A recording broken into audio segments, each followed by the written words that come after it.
I respect you.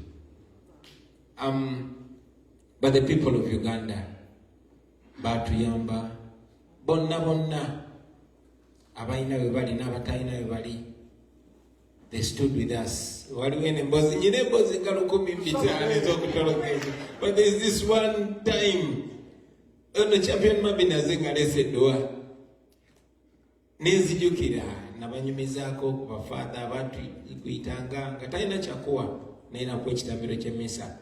Waliwo ennyumba, waliwo batuzingulira, baali batukuyikiriza ne tuweta nasibira mu nyumba ya obayoga wani alimu omukazi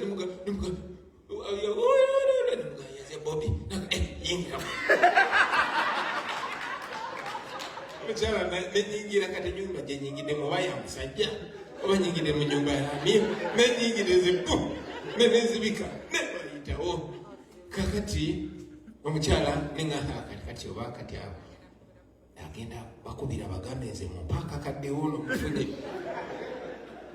bandi awo omukazi azze mama mza nga bawulira abantu baleka basira bandi awo omukazi atuuse n'omusajja omukulukulu neŋŋamba ndeetedde bbaawe nfudde.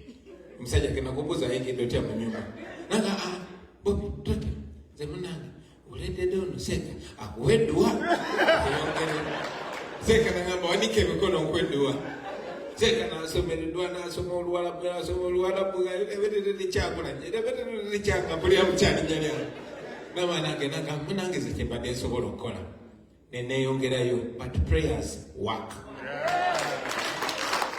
Prayers work regardless of religion. So kyakitiibwa nnyo nti bannange kyetusoose okurisiivinga wano kubadde kutusabira era bwe natuuka twasooka Washington kyamukisa mulungi twatuuka mu mwezi omutukuvu era baganda baffe abasiraamu twasaba nabo twasala nabo Idi era ne tugabana ekijjulo kya Idi ew'omu ku mikwano gyaffe.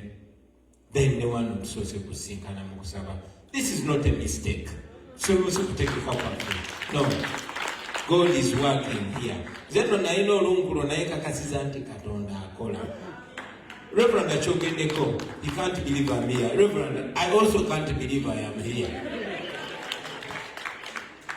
But what God took us through to be able to leave the country is amazing. What my wife and family had to endure is amazing. But we're here.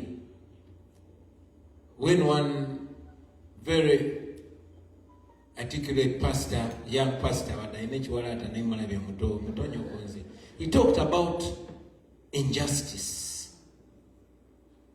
Injustice. Nothing else is as painful as injustice. Obutali bwenkanya. Kubanga